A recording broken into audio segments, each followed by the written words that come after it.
Single use પ્લાસ્ટિકનો બેફામ ઉપયોગ જ્યાં ન્યૂઝ કેપિટલના રિયાલિટી ચેકમાં સામે આવ્યું સત્ય. કેમેરા શરૂ થતાં જ વિક્રેતાઓ જગ્યા છોડી અને ભાગ્યા. એક વિક્રેતાએ પ્લાસ્ટિકની થેલીમાં શાકભાજી આપવાની કબૂલાત કરી હતી. अभी ये ग्राहकों को क्या बोलोगे आप, प्लास्टिक दोगे कि नहीं दोगे? नहीं देंगे। अधिकारी कोई आते हैं कि नहीं आते हैं? आते हैं ना, क्या बोलते हैं? अब तो कभी बोले नहीं है कुछ। ऐसे ही बेचते हो तो देखते चले जाते हैं. अब ये तो आते हैं वो लोग सिर्फ कचरा वचरा के लिए आते हैं, प्लास्टिक के लिए तो कोई आया नहीं अभी तक। तो अभी क्या करोगे? अभी ये बेचोगे या नहीं लोगों को बेचेंगे। बोलेंगे कपड़े में लाओ? और कपड़े में डाल, आगे कोई फाइन वाइन किया है अधिकारियों ने? कोई नहीं किया है। સુરત મહાનગરપાલિકા દ્વારા સિંગલ યુઝ પ્લાસ્ટિક પર પ્રતિબંધ મૂકવામાં આવ્યો છે, પરંતુ લોકો છે બેફામપણે હજુ પણ આ સિંગલ યુઝ પ્લાસ્ટિક છે તેનો ઉપયોગ કરતા હોય તેવું લાગે છે. કારણ કે એક તરફ આ જે સિંગલ યુઝ પ્લાસ્ટિકનો જે ઉપયોગ છે તે ટેક્સટાઇલ ઉદ્યોગમાં થઈ રહ્યો છે અને ઘણો વેસ્ટ નીકળે છે ને અહીંયા પણ આજે શાકભાજીની લારીઓ જે જોવો છો તેમાં પણ આજે એક મોટી માત્રામાં અહીંયા પ્લાસ્ટિકની થેલીઓ છે તેમાં શાકભાજી આપવામાં આવે છે. અહીંયાના જે વિક્રેતા છે તેમને પૂછીશું. પેલા શું નામ છે તમારું? इनसे बात करिए। आपका नाम क्या है? मेरा नाम अवध किशोर। अवध जी, ये प्लास्टिक की थैली में आप शाकभाजी दे रहे हो लोगों को, तो पता नहीं है कि प्लास्टिक बैन हो चुका है सूरत में? प्लास्टिक बैन हो चुका है। हाँ, आपको पता नहीं है कि प्लास्टिक का यूज नहीं कर सकते? ये जो थैली होती है पतली, उसका यूज नहीं होना चाहिए. वो कौन सा माइक्रोन को आता है वो यूज होता है ना। तो आप कितने माइक्रोन का यूज कर रहे हो? क्योंकि ये तो पूरा वो सिंगल यूज लग रहा है.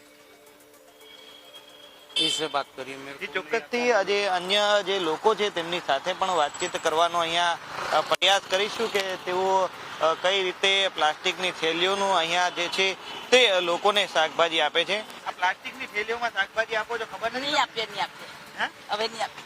એટલે કેટલા સમયથી આપતા હતા તમે અહીંયા? મારે ત્યાં કાપડની જ થેલી છે, કઈ કાપડની જે થેલી નહીં, અત્યાર સુધી તમને ખબર નહોતી કે આ નિયમ છે એવો? છે ને, અમે નથી હાલતા. ઓકે. કાકા, તમે પ્લાસ્ટિકની થેલીમાં આપો છો લોકોને શાકભાજી? અમારે તો ખાલી છોલવાનું અહીંયા થેલી પડી હોય છે ઘણી બધી. એ તો પેલા ગામડાનો માલ આવે કે નહીં, મોટા જબલા એ તો અચ્છા, પણ આપણને ખબર નથી કે આ વેસ્ટ છે, પ્લાસ્ટિક યુઝ નથી થતું. ગામડા વાળા આવે તેને શું કરીએ એમ, અમારે પેકમાં આવે.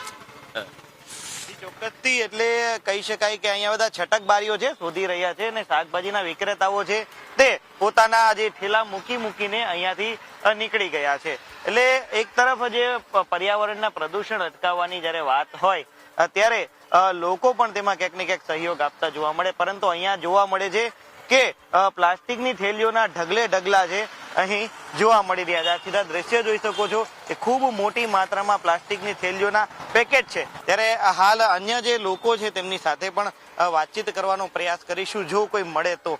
અહીં એક સ્ટોલ છે કે એ પણ એ દેખાઈ રહ્યા નથી અને અહીંયા પણ આજે જોઈ શકો છો કે પ્લાસ્ટિકની થેલીઓનું ખૂબ મોટા પાયે ઉપયોગ છે તે કરવામાં આવી રહ્યો છે. આ પ્રતિબંધિત થેલીઓ છે તેનો ઉપયોગ છે અહીં થઈ રહ્યો છે. એટલે પ્રદૂષણ જે થાય છે તેને અને લોકોને કંઈ લાગતું વળગતું જ ન હોય તે પ્રકારના કિસ્સાઓ અહીં જોવા મળી રહ્યા છે. આ એક જે થેલો છે ત્યાં પણ મોટા માત્રામાં પ્લાસ્ટિકની થેલીઓ છે જોવા મળી રહી છે.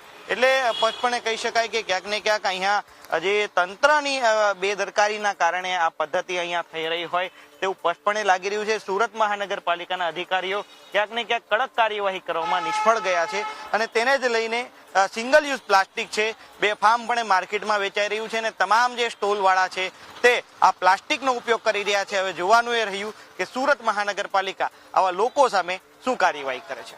કેમેરા પર્સન કેસી વઘાસિયા સાથે મિત્રો પાપરા ન્યૂઝ કેપિટલ.